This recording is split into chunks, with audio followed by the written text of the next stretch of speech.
Morning, y'all. It's Julie, Gulf Coast Stitcher. I'm back for another update. Today's Monday, August 13th, and I'm back on the porch. I know that many of you keep asking me to go back outside. I'm sure that it's not that you don't love to see me in the kitchen. I get that, but yeah, it's nice to have a change of scenery.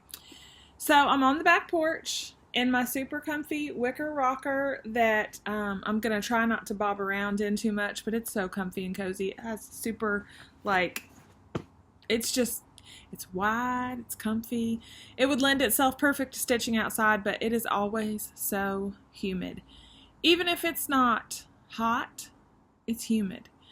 Yeah, I was messaging, it might have been, I think it was Lisa Smith. I said, if I win the lottery, if I get some lottery money, like stupid amount of money, I never play the lottery, but if I won, I would have to have at the very least, a second home in Oregon because, y'all, they post videos all the time, all those girls from the Northwest. They post videos and they're like out walking the dog and they're like, Michelle's like, it's 61 degrees, Michelle Garrett. Oh, I've got a hoodie on. And Linda Jo, oh, Burr, I need to turn the heater on in the car. And it's like 105 degrees here. But you take the good with the bad, right? So I'm on the porch. You may hear all kinds of outside sounds. I'm not mic'd. I'm not that sophisticated with all this recording. We do have our neighbors behind us are doing some remodeling. It's summertime in the south, so you'll probably hear some cicadas and all that good stuff. Maybe a boat or two going by. Yeah, so I hope you enjoy something a little different. Let us see. What else did I want to talk about? I did make notes because even though I say I don't ever want this to last forever, they do. They're long, I know it. Sleepover. Cross Stitchers Sleepover. Thank you, girls, so much for sharing some comic relief on Instagram this weekend at Lisa's Sleepover. Kindred Stitcher, I think Audrey Stitchy Witch, Lori Textilist, Michelle Rudy, Farm Girl. I was rolling watching the little video clips that were coming out were like gems. I don't normally do Instagram notifications, but I set Instagram notifications because it was just tickling me pink to see you guys having such a good time together. I think many of us who feel like we know you wish we were there. Thank you for sharing those moments. And yeah, if I win lottery money, I'm coming over and we're going to have a good time. I'm going to be at the Midwest Stitchers meetup, so I hope to meet all those ladies, but they were definitely having a good time. I showed it to Sarah, and I think I showed it to Dan too, but Sarah said, Mama, that Stitcher's gone wild. I said, yeah, there's a fabric dyeing video. I'm just going to leave it at that. That was just had me in stitches. So thank you so much for sharing with us, ladies. I had a Stitcher sleepover kinda back at the royal wedding. I went to Robbie's and I stayed over, but we didn't sleep. We stayed up all night and watched the wedding and toasted with mimosas in the morning, so it was a good time. Let's see. I guess I can show you a few finishes. I don't think I ever showed my Rackintosh. He's not fully finished because that would make total sense. But how stinking cute is he? Now the light's going to be so weird because I'm outside, but this is Rackintosh, Charlie Harper. I stitched him on 16 count. 16 count Ada, and you know what? It really made me love Ada again. I may have talked about this in the last video. I'm so happy that so many of us we can stitch on whatever we want, right? No rules. I may have went a little berserk ordering Ada. So my Ada Stitcher customers and friends, I've already reached out to some of you and some of you have taken me up on the offer, but I'm probably going to continue to sell maybe some grab bags of fabrics because of course I'm buying yards and I need, a quarter, and then I have all this fabric piling up, and I'm sure some of y'all would like some good quality fabric in different counts out there, right? So this is my sweet Rackintosh. I absolutely love him. So I know how I'm going to finish him. He's going to be, well, I'll just show you. I'm going to try to do it sometime in the next week or so, because school will be back, and I'm taking 5 classes, including business, statistics, and finance. I don't know what is the matter with me, why I waited until I have 9 classes left to have like 7 of them be the hardest classes in the whole degree. But I'll complain about that at a later date. Rackintosh, love him. And then y'all follow me on Instagram. You've given me so much love over this. I think I have like 300 people like it and love it. This is there's lots of glare. Sorry. Can't help it. I'm outside. Whatever. This is some Trust in Chariots. So this is my favorite finish that I've ever done. Mainly because I framed it myself. I used the Teresa Kitten Stitcher tutorial-ish. I mean, I watched it, and I don't have all the fancy goodies that Teresa has, but I went to Hobby Lobby this week with Robbie and found just the perfect frame. Like, it's being outside doesn't do this justice, but it's natural-ish looking. It's got a little bit of blues and grays in the wood grain. It's like washed with something, which picked up the silks. I did stitch this all in silk. I stitched this on X Jude's brown paper, 32 count linen, and I love it. Always will make me think of my dad. He's doing well. I mean, he's so stoic and like tough that he doesn't really let anyone know how he's doing, but to my knowledge, he's better. He's at home and doing the things he needs to do there. So thank y'all so much for that. Thank you for the love on this. Don't be scared of framing things on your own. I mean, thank goodness I was with my dear friend, and she knew which pins to get and gave me a little bit of guidance. The only thing that I did that I didn't see, that she recommended that I didn't see in the Kitten Stitcher video, is sorry, I just get notifications here. I did a basting stitch across the top of the fabric just to give me guidance for the straight lines, and then I rolled with it after that. And I only did that, and I may not even do that every time, but because this has like a line across the top, like this little bit of, I don't know, bunting motif band, I just didn't want it to be wonky. So yay, I was so excited, and I wouldn't let Dan hang it until I showed it in a video, so he'll be happy that it's not sitting on the couch anymore. I have so many things I need that are so close to being done, and y'all, finishing this really encouraged me to want to like see the finish line on other stuff. I only bought a couple of other frames while we were out, but because I have like a hoard of someday I'm going to Priscillify this pile, all the homespun and all of the ticking and all of that stuff that never a dang thing was ever done with it. So, yeah, that's going to happen. So I guess that'll take me right into my whips. Whips I didn't bring outside. Ronnie Rowe. I haven't really worked on him that much. I'll probably work on him a little bit this afternoon.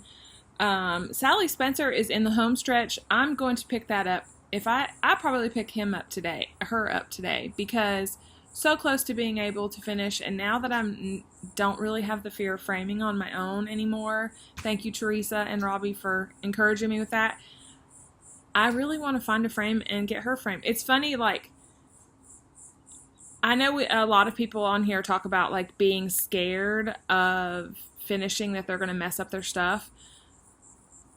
I'm scared to death of that. I've done some finishing on sticky board ornaments and things, but I don't even think I'll sticky board ornaments anymore. I think I will push pin them into foam core and do some trim, and yeah, I mean, it's very secure, and then I just feel better about not sticking on my stuff. Not that there's anything wrong with it, but because for me, when I have sticky boarded, I'd have to take it off, take it on, take it off, take it on, and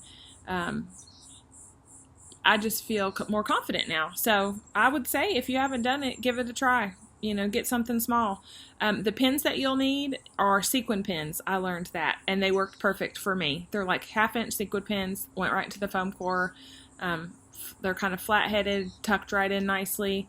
It was perfect. Perfect for me. My other whip, I got 2 more. Pardon my reach. This I did not take out the Q-snap because it's pretty big and it's a little bit of a bear to get back in the Q-snap just because it's big. But I did bring a copy of the chart for you to see, but it's digitized chart. Okay, so here's the chart. It's, the first design is called the Weather Vane, but I feel like they changed the name when parts 2 and 3 came out, but I didn't stitch them in order because I bought them as a set. I'll just give you a sneak peek of this. So I'm currently stitching this block. You get 3 blocks in each part. I'm stitching this one now. Look at that, Pam. Lighthouse. I just love this. I love it, love it, love it. I have a thing for weather vanes. I found the perfect fit. I did buy the a situation for which to finish this in, which you will see on a further video. Okay, let's do this. So this is where I'm at. You can't, like I said, it's kind of a bear to take out of the Q-snap because there's a lot of fabric. But I'm working on the little lighthouse portion. But I have all the directionals done in the center block. And I have 1 other block. So I have 3 blocks left to go. 2 if you don't count this one. So, yay, I love this, y'all. I love it. This is what I took to Robbie's last week, and I'll probably take that over there this week because it transports well, and it's on Monaco, so it's easy to stitch on. I don't have to have perfect lighting, even though she so kindly shares one of her hot lights with me when I get there, so I don't have to bring it. Yeah, okay, last whip. This one has had me hook, line, and sinker. This is the chart. Many of you have this. This comes on Stash Unload legit like 1 time a week at least. There's 4 in the series. I don't think the other ones are pictured on this. They're not pictured on this chart, but this chart's pictured on the other 2, and then there was 1 in a magazine. So this is Leisure Arts, the Enchanted Sleigh. Love it, and here's where I'm at. I worked on this weekend. Let me see how it goes this way.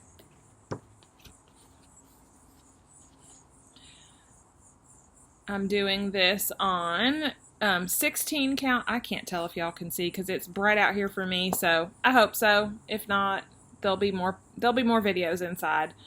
I'm doing it on 16 count navy. Absolutely love it. I don't know. Do the Michelle hold. I love it. It's so regal and fancy and Christmassy. Yeah. There's a bunch of back stitching. I don't even want to talk about it if I ever get to it, which I think I will. I'm going to grumble through the whole thing because I don't like it. But, you guys, this is so pretty. I don't know where to go with it. So, anyway, love, love, love. I hope, I'll post pictures on Instagram of my progress on this, which this kind of is a nice segue into my acquisitions portion. And then I'll end finally with a shop update. So, acquisitions. There haven't been a lot. They've all been super crazy good bargains, I'll say that. So, one acquisition that I did make that was a bit of a investment is I don't know where to hold this so you can see it. This is all of the, there we go. I just have to give up letting y'all see the water right now. This is the home for the holidays. I'm the type of person, if I buy one skein of something, I usually buy 2. because why? I don't know. I'm crazy like that. I don't know why I do that, but I do that with DMC, and I do it with Fancy Floss, and I do it with Silk, because I think I'm going to use one, and then I'll have one fresh one to put in my stash. That's probably why I have so much stash, right? But these are beautiful. I'm sitting here petting them as we talk. It's all of the called fors. Plus, there's a few extra colors in here because Robbie's doing a bit of a conversion from her Stitch from Stash. So I also picked up the colors that she had. I think Wheatgrass. I could be wrong. I feel like Wheatgrass was one that she was subbing out maybe for Scarecrow. I could have that backwards, but... and I loved her so much, I thought, well, I'll get the called for, and then I'll get just one of the other one and see if it's, with my fabric selection, which will be Exude design. I'm not 100% settled on the color yet. Whichever color that I choose, you know, I may make adjustments at that point. And then the other question mark, I did get extra vanilla pudding. So, Robbie, I have vanilla pudding that I'm bringing to you on Wednesday? Whatever day we agree to. Whatever day we meet up, I've got vanilla pudding floss for you. So Robbie is doing her cardinal in Cardinal by the Karen Collection Water Lilies Silk. And I loved hers. She had them all laid out in her craft room. But as I look at the one that I got, it's a little pink. And I feel like that keeps being the conversation that I hear about this floss for cardinals, is that, oh, all the colors are so, like, rich and earthy, and then the cardinal's kind of pink. My cardinals are not pink. They will probably make an appearance at some point in this video, but they're not pink.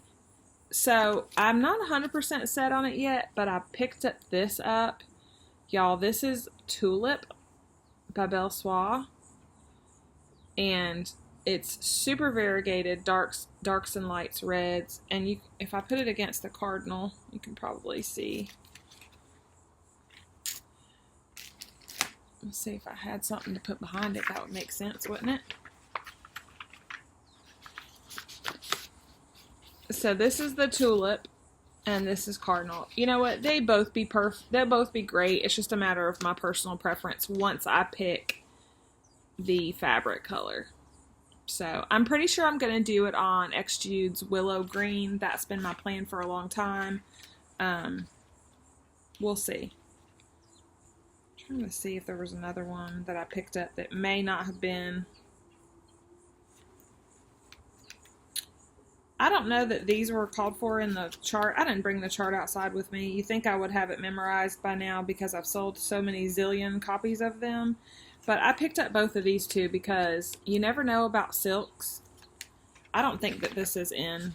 I think I just bought this just because when I saw it on the list. But this is Old Crow in Belle Soie silk. And then Noir. And Noir is really pretty. It's like a charcoal gunmetal variegated. So, yes, I love Noir. I think I'll probably use the Noir on Wreath House as the roof, I think. I don't know. So, I'm sitting here petting my silks, talking to you. I got double the fun here because I always get extras. And there's a few extra colors, like I said, that are in this mix. Plus, I'm not 100% on the water lilies because when I'm out in natural light, it really looks kind of pinkish, and this one doesn't. So, why do I always look? I feel like there's someone behind me because there's so much going on outside. Okay, so that was a acquisition. I got my silks for you, Silk of the Month Club. Because a couple of people were, interested. I know Glenn, I know that Glenn Hempel is interested in trying silk, so I'm going to be working on getting some for her.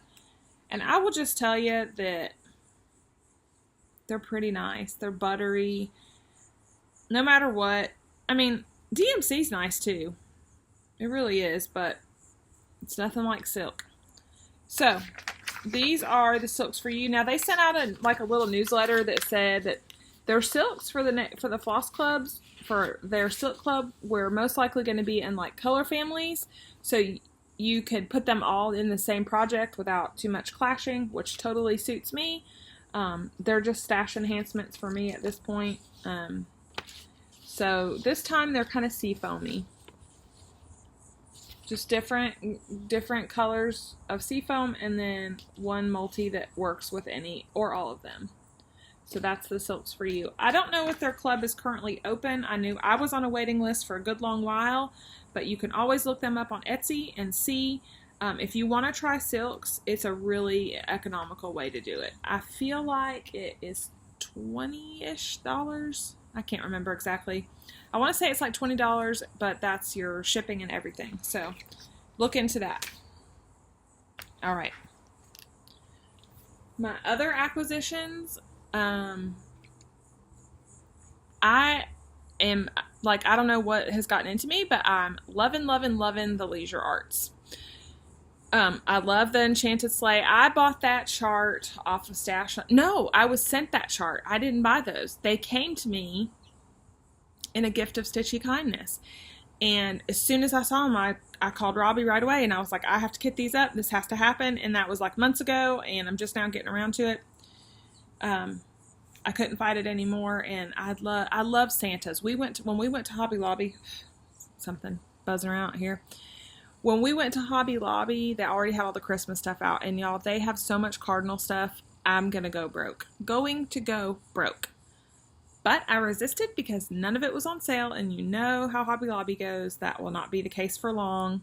So I resisted. But what I did get online at home are these books. So hardcover, 96 pages. I got 2. There are 20 in the series. You guys know I already have eBay Save Search going for some more of them. But they are the Santa Claus. They're called Christmas Remembered. This is book 8, Down Santa Claus Lane. I'm not going to show. They're full color, beautiful books. I mean, I don't want to do a full-on flip through here, but I'm going to show you a couple of my favorites. I should have marked these before it came out, but that would make sense. Basically, this book is chock full of Santas. I love this one. It's all in the face. We talk about this. Like, a Santa's face can be, like, warm, and I like it when they kind of look almost like sailors. I know that's weird, but that's my vision of a Santa.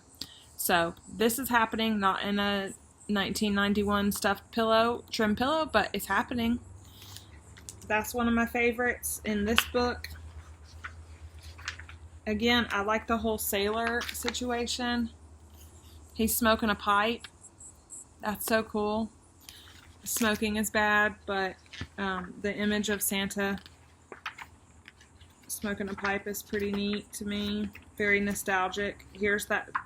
Is this the same one? I think this is the same guy. Maybe a little different. I mean, really? So all of these, there's like 15, 16, 17. I also like it when Santas are old worldly and kind of like wizardish, if that makes sense. I don't really care for like the cotton candy. Like, I can't find an example of one that I don't love in this book. Isn't that funny? Okay, like, this is not my type of Santa. But there's so many. Hardback, $3 on eBay. So what you want to do in eBay search for these, you want to search Leisure Arts Christmas Remembered Books. And you will get a zillion, or maybe not a zillion, 18 or to 20 different ones come up. A lot of people sell them in lots. Santa Remembered, hardback. This is Leisure Arts, book 1. Didn't even realize I had the first one. I didn't realize that there were multiple books until I continued to Google search them. These are in mint condition, and I paid $3 for them. Look at this.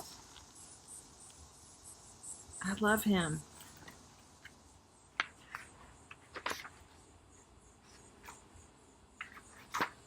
And a lot of times, like this one, they have the art, like the artwork that inspired the stitch.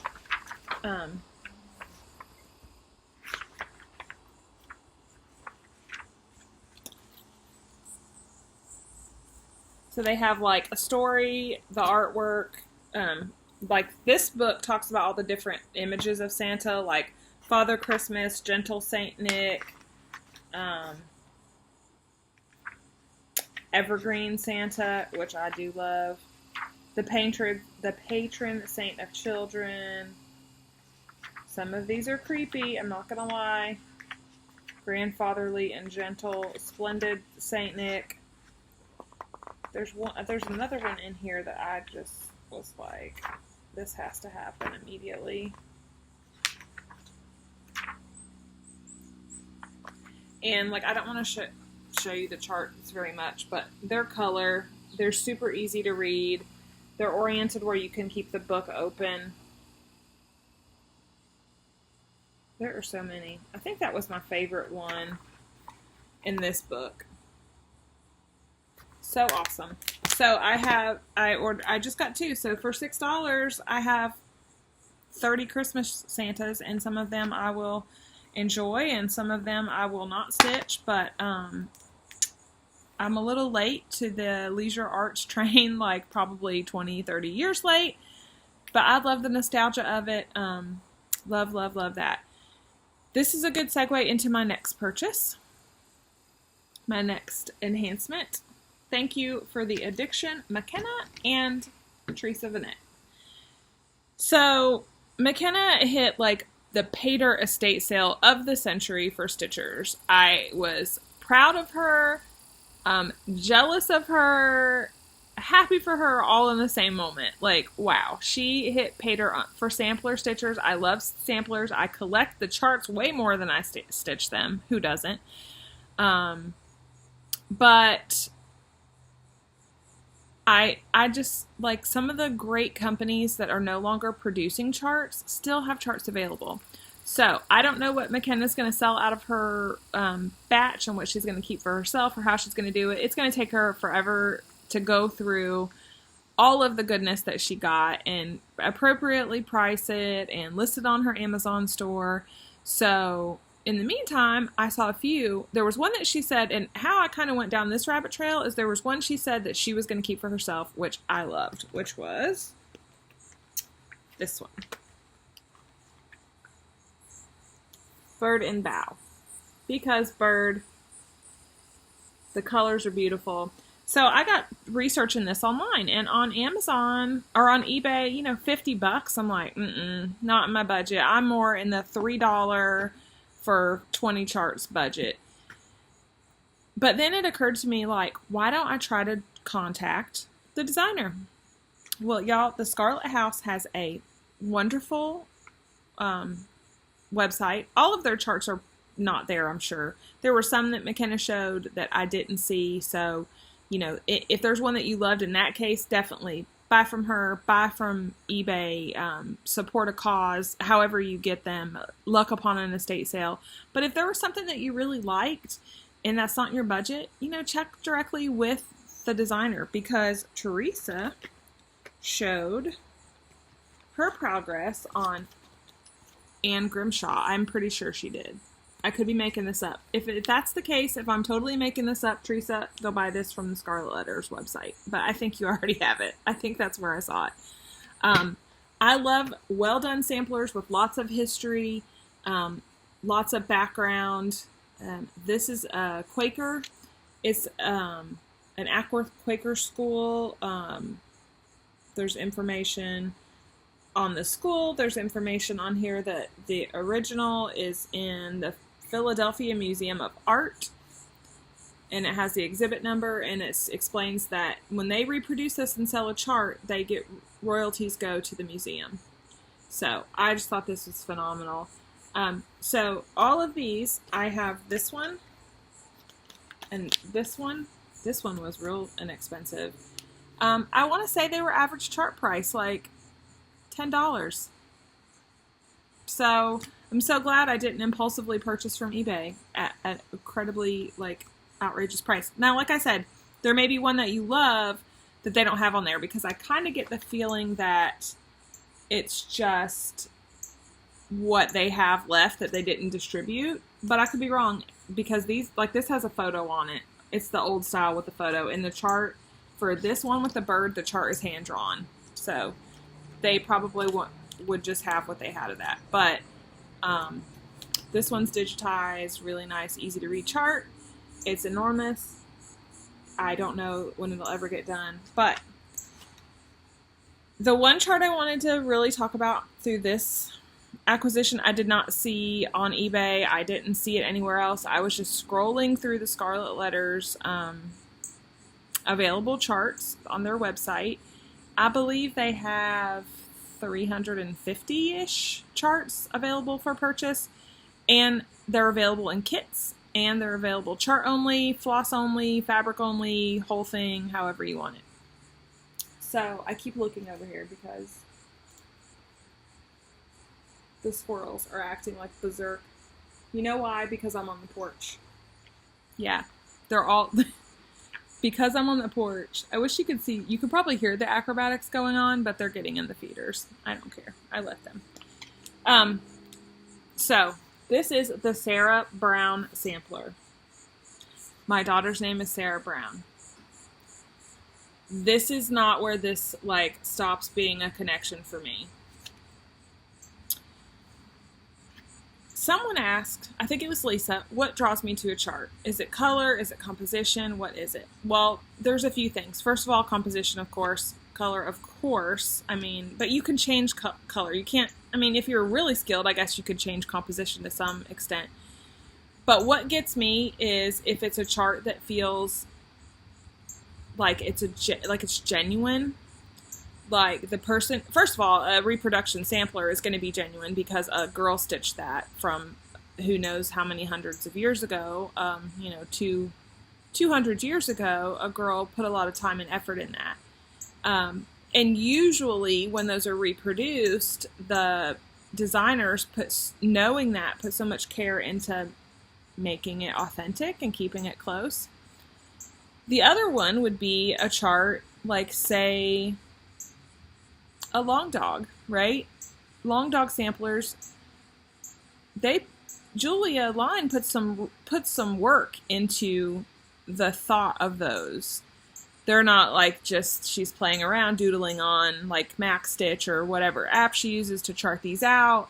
No, they have symbols. They have things that mean something to her or mean something to the subject matter that she's covering. I feel like there's those type of charts that really appeal to me. I've not ever stitched a long dog, but I'm interested in them and I'm pulled towards them with the motifs and the details and the story that it's telling. I also love a Christmas ornament, right? I mean, I love a Lizzie Kate Christmas Santa. I love a Lizzie Kate Halloween Rules, but I don't necessarily feel like they're authored the same way. If that's a good way to put it. I've talked about this with books. Like, I love Greg Iles when he writes about Natchez, Mississippi, because you feel Natchez, Mississippi. It's in every nuance. I love Rick Bragg for the same reason as an author. Don't love so much when a celebrity publishes a book and it just seems kind of watered down sometimes, right? So, that's a long way to answer your question, Lisa, that everything pulls me in. Color, composition, I would say feeling, the feeling that I get from it, because it's art and that's what moves us with art. But also, there are many times that there are things that speak to us, to me, and I can say that. I know the same thing is true for Michelle Garrett. There's this tag going around about like your unicorns. I haven't taken the time to go through and like find my unicorns and take pictures and tag them. But there was a sampler that was like Elizabeth Rose, I want to say. And I'm assuming, or Elizabeth Wade. I think it's Wade. Wade, Rose, Garrett's, I'm sure that it's because of Wade, because of the word Wade. You don't see that very often, and that's her husband's name, and I'm sure that called to her. When I see things with cardinals, I think of my Meemaw, and I love cardinals. I have them in my yards, but I'm a believer that, sometimes when one zooms past the car, it's a reminder. Is it a visit from my grandmother? Maybe not, but it's like a click trigger memory for me. Like, it makes me think of her because you hear the saying, when you're visited by a cardinal, it's the spirit of someone who loved you. That's the most painful loss I've ever suffered in my life, is my grandmother being gone, and probably the biggest hole that I have. So when I see a cardinal, it just triggers that memory, and then I'm like, oh, it brings a smile to my face, because maybe not a visit from Meemaw, but it still brings forth a thought of her. So the Sarah Brown sampler, not to get like crazy over personal, as if I don't already do that with you guys, but the Sarah Brown sampler, Sarah Brown is my daughter's name. Most people call her Sarah Brown, first and last name. It's funny, or Brownie. That's something else she goes by. But in 2006, I had a miscarriage. And had Sarah been a boy, her name would have been Joseph Lane Brown. I love the name Joseph. I love the name Joseph Brown together. And Lane, I followed rodeoing and cowboying at one time. My half-sister was a barrel racer, and I was just moved by the story of Lane Frost. He was portrayed in a kind of cheesy movie called 8 Seconds. But I loved his name. I loved what he represented. So I just loved how it sounded together. So she would have been Joseph Lane Brown had she been a boy. She wasn't. Then I found out in 2006, when she was 5 years old, I was pregnant again. I was going to have my Joseph Lane. That didn't work out. I had a miscarriage. I was okay with it then. I'm okay with it now. I know that medically things happen. I never felt like that I was in any way being, you hear people say, why did this happen? I never had those feelings. It was a medical situation, and it's just what happened. And I'm okay with it then. I'm okay with it now. But when I saw this sampler, so Sarah Brown stitched the sampler in 1834 as a memorial for her deceased brother, Joseph Brown. The original sampler was stitched with fine silk on linen in cross and back stitch. It is full of well-executed traditional and symbolic sampler motifs such as a cathedral, a lion, stars, birds, fruit baskets, trees, hearts, crown, flowers, butterflies, acorns, and a beautiful, bold, four-sided, meandering floral border. The verse in 2 stitch side-by-side cartouches are, and then it goes on to say what the verse is.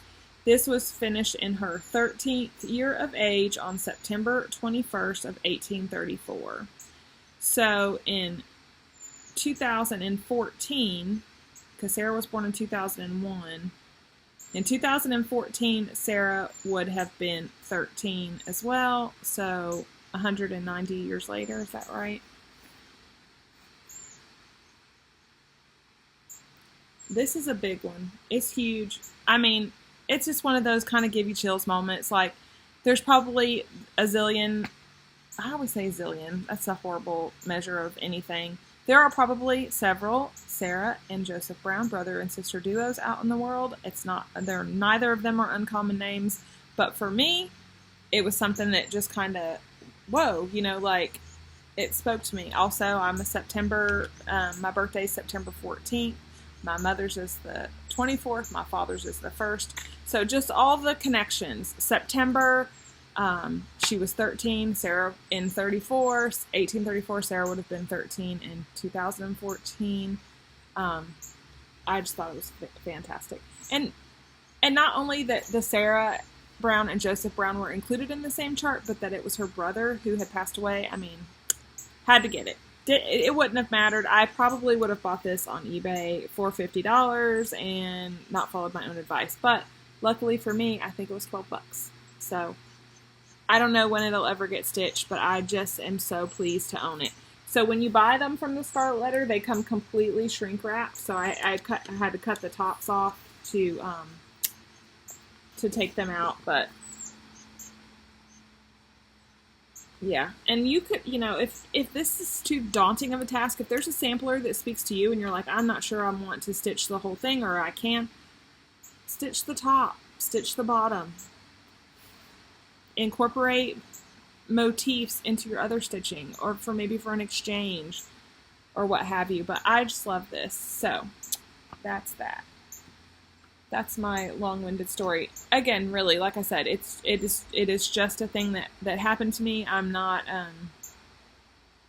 I believe things happen as they should, when they should, so I'm okay with it. Don't feel the need to feel bad about that at all. I didn't mean for that to go that way. I just think that the connections in that chart, I had to buy it. Could not buy it, right? All right, so shop update. I've been waiting to share these with you forever and a day. This little guy right here, this is Cherry Wine by the Gentle Arts. This floss has given me some serious heartache because it was out of stock at the Gentle Arts. They were having it dyed and carded and everything for 2-3 months. In the meantime, I had purchased a chart and a floss pack that they offer, and they said no problem, send it to me, and then they were like, you're missing one color, we'll get it to you as soon as we get it done. So I had to wait. That's okay. That happens. That just means, it just tells me that like our hobby and our craft is keeping all these people so busy that sometimes we have to wait. We're not good at waiting generally, but sometimes we have to. So without further ado, finally, I'm able to offer the Cardinal Points chart pack. So this was designed by Julia Line from Long Dog Samplers. It has cardinals, 2, 3, 4 that I see. Sometimes they're hidden. It says the gentle art of a needlewoman lies embodied in her work. And then you can put your name if you want. So the super exciting thing about this is it was designed for Gentle Arts.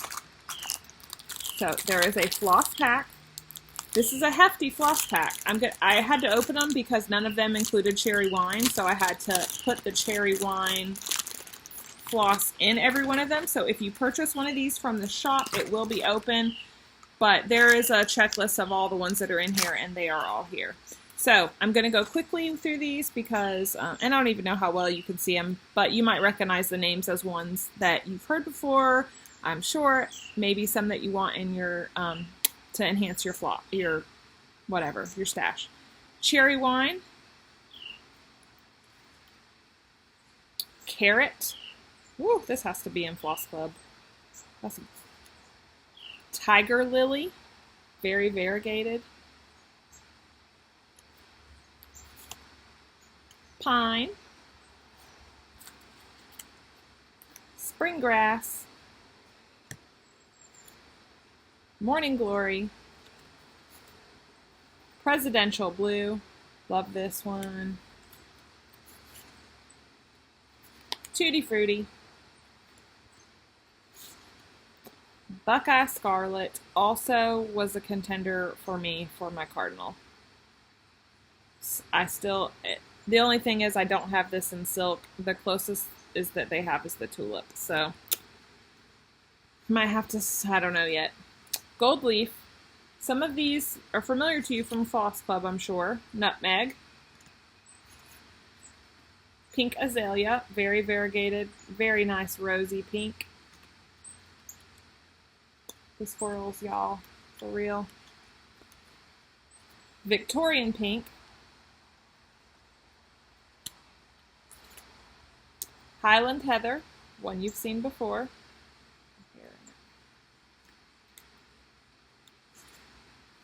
Hyacinth.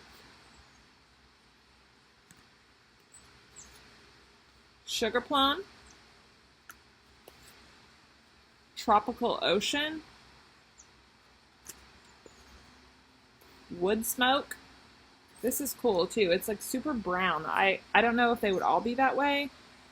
And I've looked at this in the catalog and I've never really picked it up because I'm like, wood smoke doesn't, I don't know, I thought gray, but it's really brown and variegated. I'm into that one. Picket Fence, Green Apple, Briar Rose, Raven, Baby Spinach, and Sunflower. This Raven, this made me think of Deb from Country Stitchers.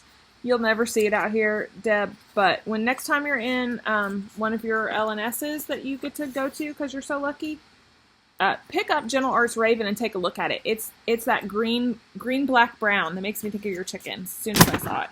So, how many is that? 1, 2, 3, 4, 5, 6, 7, 8, 9, 10, 11, 12, 13, 14, 15, 16, 17,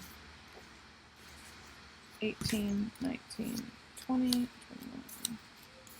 So 24 full size Gentle Arts overdyes. Some of these are the Simply Shaker sampler threads, and some of them are just the regular overdye sampler threads. You get a 5-yard skein of each of these.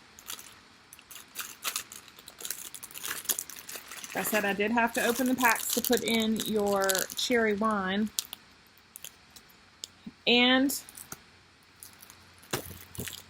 the chart that uses all these colors. I mean, how awesome is that? And I know some people, these colors pop up in other Long Dog charts, I think. These look very familiar to some of the ones that were in the Virtues that I've seen. I think it was McKenna that finished that. Anyway, I only have a few. I'm going to list the ones I have on the shop today. If you miss out of them and they go out of stock, which I think they might because they're kind of rare. I mean, they're available, but I haven't seen them around a lot.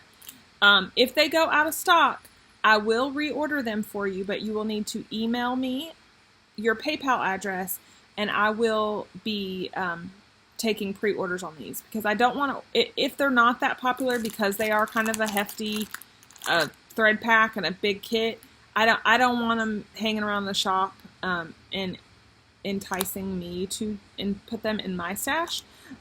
So I'm going to list the ones I have. If they go out of stock, please email me your PayPal information. I will send you an invoice and then I'll order it for you. So that's it for the shop. I did want to tell you too that all Pat Carson needles are in stock.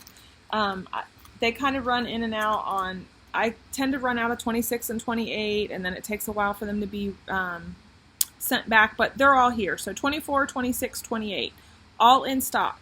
If you stitch on 14, 16 maybe, you want to use our 28 count Lugana. You know how it works, like 14 count Ada is 28 count in an even weaver linen. You want to use size 24. I saw some comments on my posts and as well as on Priscilla and Chelsea's about like, I don't know why my thread gets fuzzy or why it frays. I have like this nightmare that someone's going to creep up on me and you guys are going to see them in the video before I do, and then it's going to be a whole different Flosstube channel because I'll flip out. Anyway, size 28 needles. You want that needle to be big enough to open up the hole on the ground cloth that you're stitching through so that it doesn't like scrape and fray your flosses. So that's why you want to be appropriately sized. So if you stitch on like lower counts, like 14, 28, even into 32, you could use a 24. 26 is what I say in Pat Carson's needles. To me, it's the universal needle. I use it for pretty much everything except for anything higher than 36. So 36 count or 40 count, I use a 28. But other than that, I use a 26. So that's a great place to start if you're not sure. So those are all available. 24, 26, 28, you get 5 in a pack, except for 28, so you only get 4 because they're a little more expensive for whatever reason the production of those is a little more costly. So that's it. Cardinal points is the big shop news this week. Finally, I've had this chart since like March, April, waiting to share it with you guys. But I just didn't want to sell you a thread pack minus one floss that you needed that I knew you wouldn't be able to get anywhere. So I waited. I'm going to go inside and relax for the rest of this afternoon. I got up at 5 o'clock this morning just to get all my frogs eaten so that I would have some time to do what I need to do for the rest of the day. So I love y'all. Thank you so much for watching. I hope you have a wonderful stitchy week. Bless each other. Smile at passersby. Just have a great week. I love y'all, and I'll see you next time. Bye.